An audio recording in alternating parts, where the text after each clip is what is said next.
Kita masuk ke pembahasan madkhal. Madkhal ini kita ambil dari kitabnya Syekh Dr. Amir Bahjat yang beliau bersama timnya membuatnya. Itu ada berjudul Al-Madkhal ilal Fiqh. Ya, tidak ada terjemahannya, sayang sekali. Kita mau buat terjemahannya, tetapi karena dia berbentuk bagan agak kesulitan. Nanti kita akan bagikan secara kesimpulan saja. Nanti akan dibuatkan kesimpulannya dari tim admin yang akan membuatnya. Tetapi kita baca, ini kita terjemahkan. Mudah-mudahan bisa dipahami meskipun ini bahasa Arab. Baik, kita lanjutkan. Marhalah at-tasyrih. Jadi sebelum kita masuk ke fikih, kita harus mengetahui sejarah dulu. Sejarah fikih bagaimana? Ya, sejarah fikih bagaimana? Disebutkan marhalah fikih itu dia ada 4 marhalah. Yang 4 marhalah. Yang pertama marhalah tasyrih. Marhalah awal kali diturunkannya wahyu, kemudian Nabi SAW menjalankannya, mengajarkannya kepada para sahabat Nabi SAW. Itu marhalah tasyrih, dimulai dari awal kali Nabi SAW diutus. Awal kali Nabi SAW diutus sampai tahun 11 Hijriah ya. Sampai tahun 11 Hijriah. Yang kedua marhalah fikih qoblal madzahib. Marhalah fikih sebelum adanya madzahib yang 4 yang kita kenal dengan madhab al-arba'ah. Itu sampai sejak marhalah tasyrih dari abad setelah abad ke-11, kemudian sampai ke tahun 100 Hijriah, kira-kira seperti itu. Kemudian jadi sebelum adanya madhab yang 4 itu ada marhalah yang kedua, marhalah sebelum ada madhab yang 4.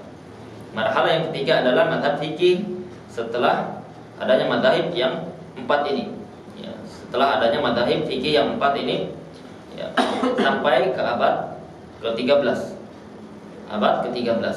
Kemudian setelah abad ke-13 itu adalah marhalah keempat, yaitu marhalah zaman kita atau marhalah kontemporer seperti sekarang. Ya, kita beri kesimpulannya saja.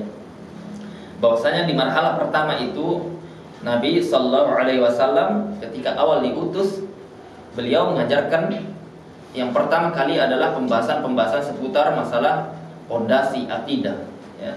Pondasi akidah ini Nabi SAW ajarkan selama kurang lebih 13 tahun kepada para sahabatnya. Kenapa? Karena ini untuk menguatkan seorang muslim, menguatkan seorang mukmin agar mereka itu bisa taat kepada aturan syariat. Karena ya ikhwan, aturan syariat kita ini terkadang memang ada yang kita terasa berat. Orang yang dia sudah melakukan ribawi, kemudian dia diperintahkan untuk meninggalkannya karena itu haram, dia akan merasa berat sekali. Ya, dia akan merasa berat sekali. Dari mana saya dapat pinjaman? Dari mana saya dapat modal? Bagaimana saya mau cicil rumah dan seterusnya? Itu karena apa? Karena dalam masalah pondasi akidah, keimanan dia lemah. Ya, pondasi akidah dan keimanan dia lemah. Oleh karenanya syariat kita ini kita harus bangun dulu pondasi, yaitu pembahasan masalah iman kepada Allah dan hari akhir.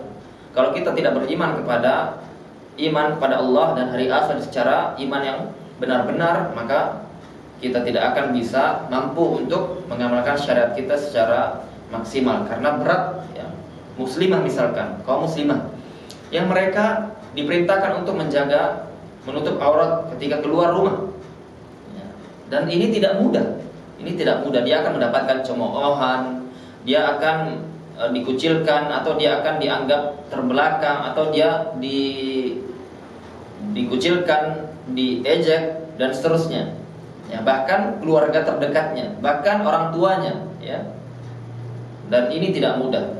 Apalagi kalau misalkan dia sudah naik motor ya, dibonceng dengan anaknya, dia gendong kiri kanan. Itu sulit sekali kalau dia punya hijab yang besar ya.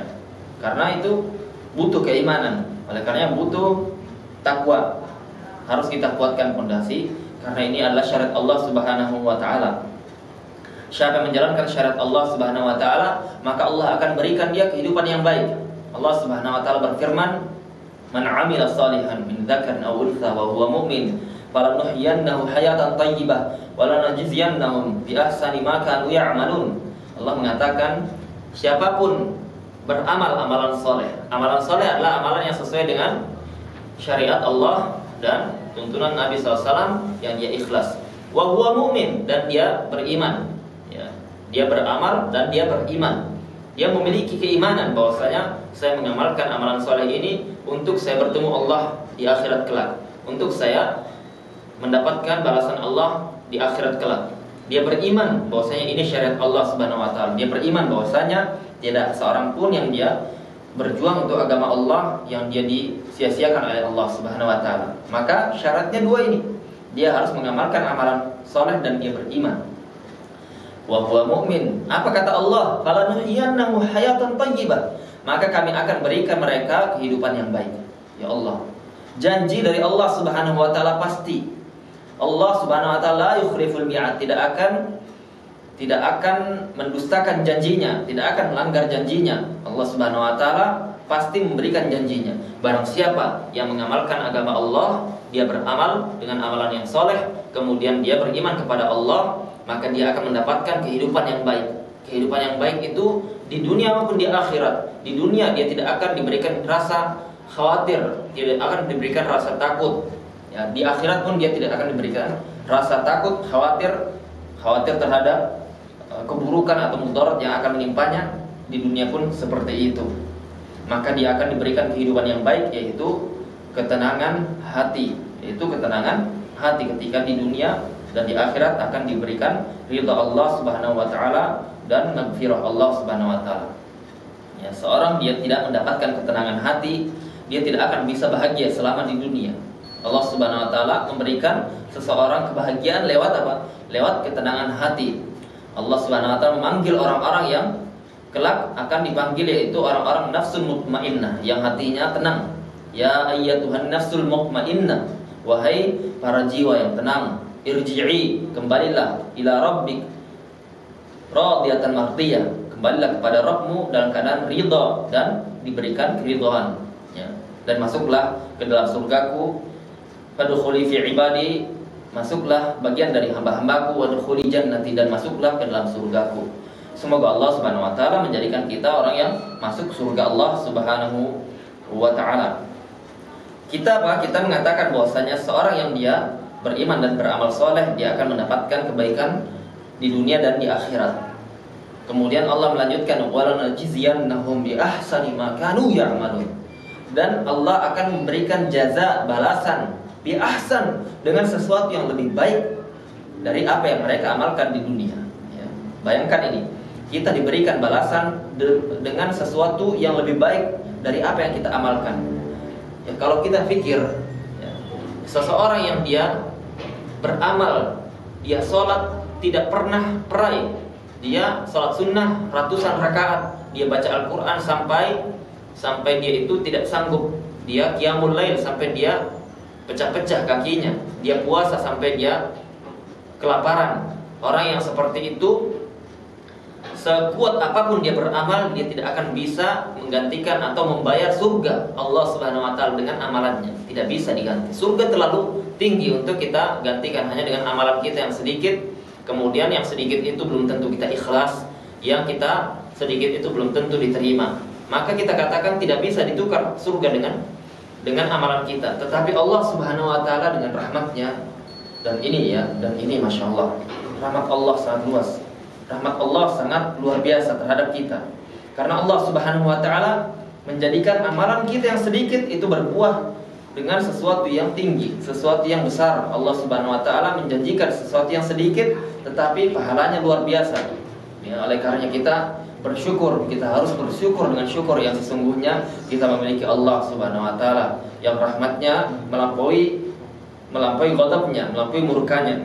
Kita bersyukur kepada Allah Subhanahu wa taala memilih kita termasuk muslim, menjadikan kita termasuk hamba-hamba Allah Subhanahu wa taala yang mau belajar menuntut ilmu. Dari sekian banyak orang, dari sekian banyak manusia yang mereka dipilih Islam, tidak banyak yang dia dipilih untuk menuntut ilmu. Kita dipilih Allah Subhanahu wa taala untuk menuntut ilmu dan bisa untuk mengamalkan apa yang kita pelajari. Maka ini adalah suatu kecintaan Allah Subhanahu wa taala. Allah mengatakan dalam Nabi SAW bersabda, "Man yuridillahu bihi khairan yufaqihu fiddin." Barang siapa yang Allah inginkan kebaikan baginya, maka Allah akan fahamkan kepadanya agamanya Allah Subhanahu wa taala. Maka kalau kita tidak difahamkan agama Allah Subhanahu wa taala, maka Allah tidak menginginkan kebaikan bagi kita. Para ulama mengatakan yang dimaksud tidak diberikan pemahaman terhadap agama, yang pertama kali adalah tidak diberikan keinginan untuk menuntut ilmu, ya.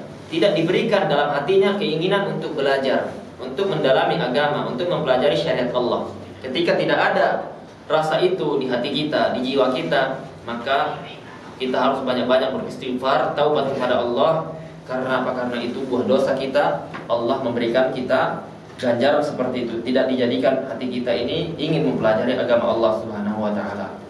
Bayangkan Imam Ahmad ditanya, "Kapan kamu selesai dari belajar menuntut ilmu?" Beliau mengatakan, "Ya, minal mahbara ilal maqbarah." Dari pena, dari awal saya belajar sampai saya meninggal, saya akan terus menuntut ilmu. Al-Imam Ibnu Mubarak ditanya, "Kalau kamu diberikan umur sisa sedikit 1 hari, apa yang akan engkau lakukan?" Beliau mengatakan, "Sa'u'allim." Saya akan mengajarkan ilmu agama. Maka apa? Maka pentingnya untuk kita memahami agama kita, mempelajarinya, mengamalkannya, dan kita mendakwahkannya, mengajarkannya kepada orang lain. Karena kita tidak tahu amalan mana yang kita selamat dari neraka Allah Subhanahu wa taala. Semoga Allah Subhanahu wa taala mengampuni dosa-dosa kita dan menjadikan kita termasuk hamba-hambanya yang mau belajar dan mau mempelajari agama, mengamalkannya, kemudian mengajarkannya kepada orang lain. Kita lanjutkan pembahasan kita di pertemuan selanjutnya. Semoga apa yang kita sampaikan ini bisa bermanfaat. Qulu qouli hadza wa astaghfirullah li wa lakum. Subhanakallahumma wa bihamdika asyhadu an la ilaha illa anta astaghfiruka wa atubu ilaik. Assalamualaikum warahmatullahi wabarakatuh.